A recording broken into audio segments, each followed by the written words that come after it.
Hello, hello, and welcome to This Made My Week, a weekly show dedicated to good news, inspiring stories, uplifting information. Now, this past week, we just had Black Friday and all the shopping craziness. And if you are anything like me, you are also worried about environment, pollution, climate change, and basically everything that our consumerism causes. But you know what?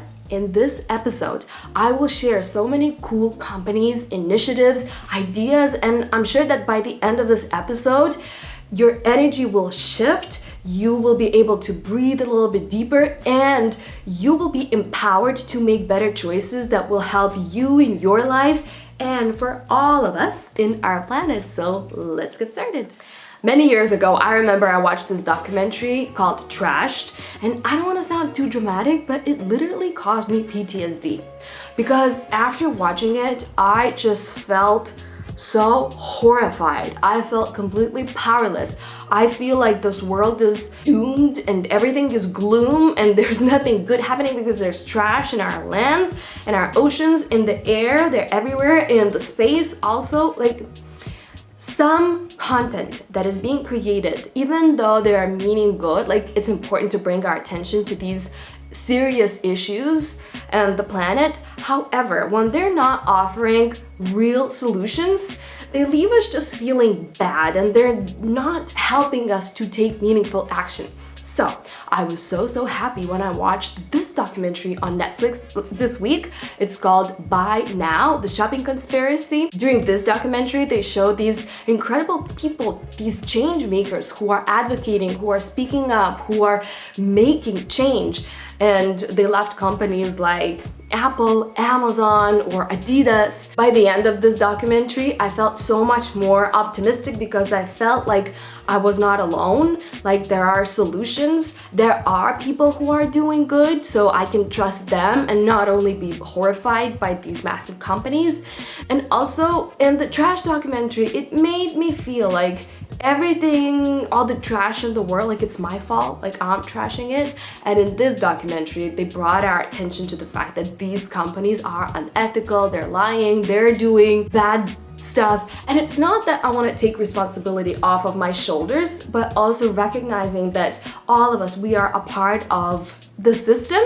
Our solution lies not only in recycling, being responsible citizens, but also how we can make a change is by becoming conscious consumers and conscious shoppers. So then I realized that the next step for me is to research the companies from which I am buying stuff and look at what they're doing and how responsible they are being. And that led me to my purchase. Actually, this is kind of a side note, but also something that made my week. Hold on, let me show you. This Christmas advent calendar for my husband, and that totally made my week. It's all about fun, it's all about candy, it's all about games, it's all about just little nothings, and I had so much fun making it, and I feel such a good wife every single time every morning when he opens the new day and he gets a little present from me because he's enjoying it, I'm enjoying it. So it was a really cool idea. And I bought this calendar at this Danish company called Flying Tiger. So I Googled them and I looked into them because they're one of those companies that are selling everything and anything. If you're not European, perhaps you don't know them. They're very popular in Europe. They're in many countries. And they sell sweet little nothings, from Christmas calendars to some stationery to some games, fun stuff, candy, some food items. But everything is super cute, very creative. They have these cool ideas and cool products, but they are making a lot of stuff.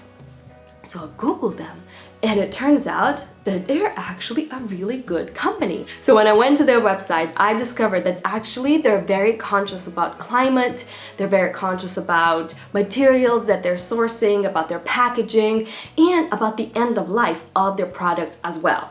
They won multiple awards for being sustainable, for being eco-friendly, for being friendly to the environment. And one of the things that truly made my week was seeing that they are in partnership with this organization called Kind Direct. It's a UK-based organization, and basically what they do is they match companies with all kinds of charitable organizations. So companies, they can donate their stuff that either they haven't sold or they discontinued, and then in kind direct they match them with charities that actually need the stuff. Flying Tiger, the Danish company, is one out of many companies that are in partnership with In Kind Direct. Others include Tesco, which is a supermarket in the UK, Huggies, Lego, my beloved Lego, Foxway, which is a leading provider for refurbished technology, Office Depot, Unilever, and the latest addition is LMS Cosmetic. Oh, I love their products so much. There are so many companies that are doing good and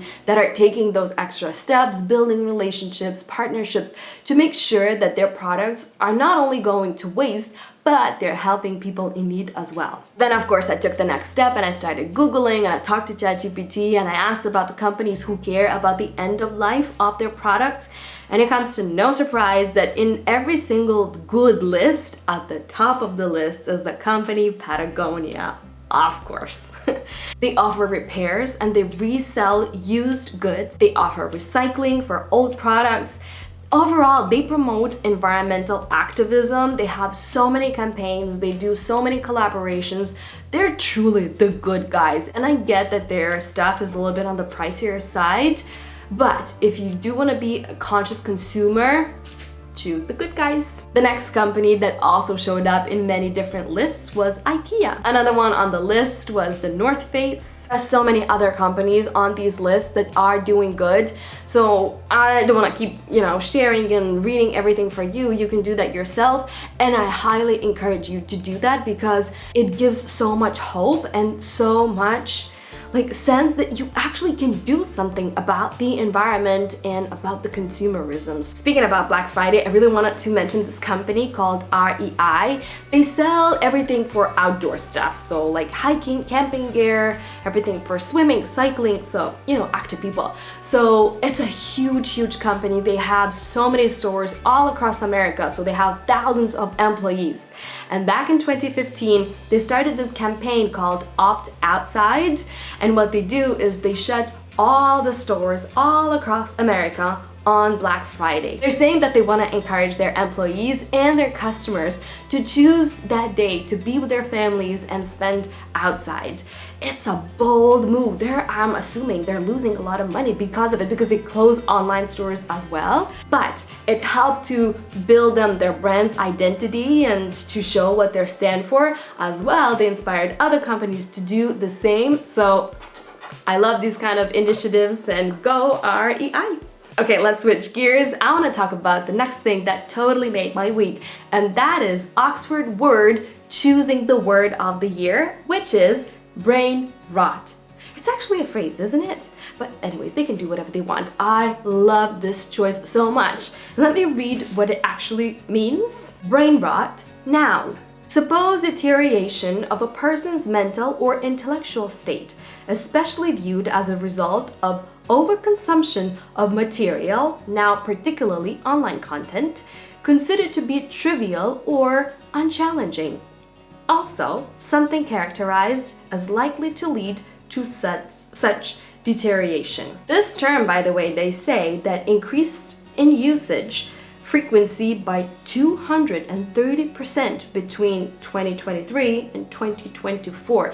That's a high percentage, and I think it really reflects where we are collectively and how we're feeling. Now, I definitely experience brain rot when I scroll too much, when I'm on my devices too much, and not even that, but just being in the world is so overwhelming sometimes because there's information load coming at me every single millisecond. From what I should buy, what I should think, what kind of prompts I should be giving to my AI, how I should be doing my makeup, how I should be healing, how I should be spending my money, how I should be investing, how I should be voting politically, what I'm supposed to do with my body, what I'm supposed to believe in. Oh my gosh, so much information, and in the meantime, my brain is slowly dying. Seeing this word being chosen for the word of the year made me feel less alone, and it almost like validated my experience, how I feel by all of this overload of information. And it really feels like those two things, they go hand in hand. Our consumerism and stuff. We trash our planets by the shit that we buy, and also we trash our own inner universes and our own inner worlds by consuming all of this information that majority of it is not even good. It's not challenging, it's not inspiring, it's not uplifting, so it just ugh. So this leads me to this next idea, and perhaps even a suggestion, that this consumerism, obviously, it's not really doing any good for us. So it's our responsibility to put the stop sign in front of us, which means to have much bigger boundaries and to become more conscious consumers. Consumers of what we're buying, consumers of what we are watching as well. As I said at the beginning, so much of the content that is intended perhaps to do something good is not necessarily always good. So we have to really watch it, and we have to really observe how we feel when we consume anything. So it's an invitation to reconnect with our bodies, with our emotions, with our hearts, and with our gut feeling. Because when we are doing stuff mindlessly, it becomes toxic. We are intoxicating our planet, and we are intoxicating our own inner planet. So we have this choice right now to slow down. And I think the solution for this is not necessarily, buying less, staying less on your phone. That feels very restrictive, and that's not always doable because we're all addicted, let's be honest. However, we can choose to slow down.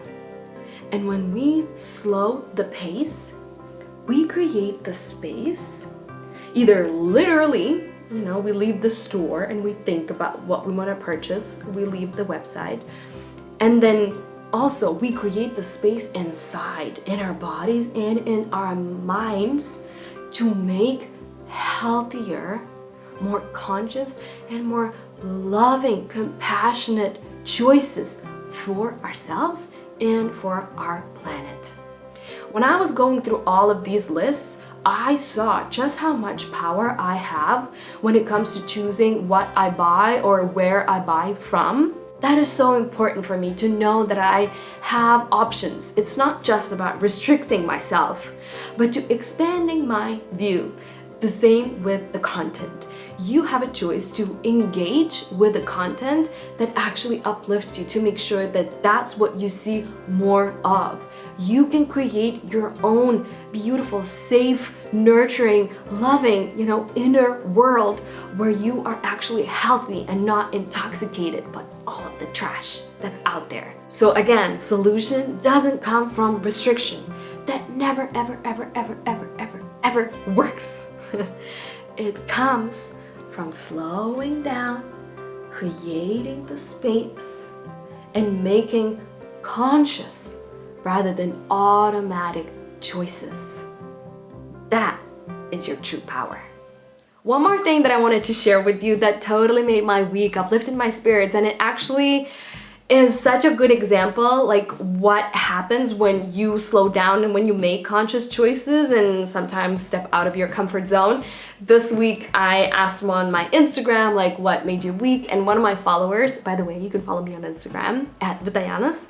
She sent me this message that, just warmed my heart, uplifted my spirits, made me smile. So listen to this. I've been doing a few things that make me feel so proud of myself.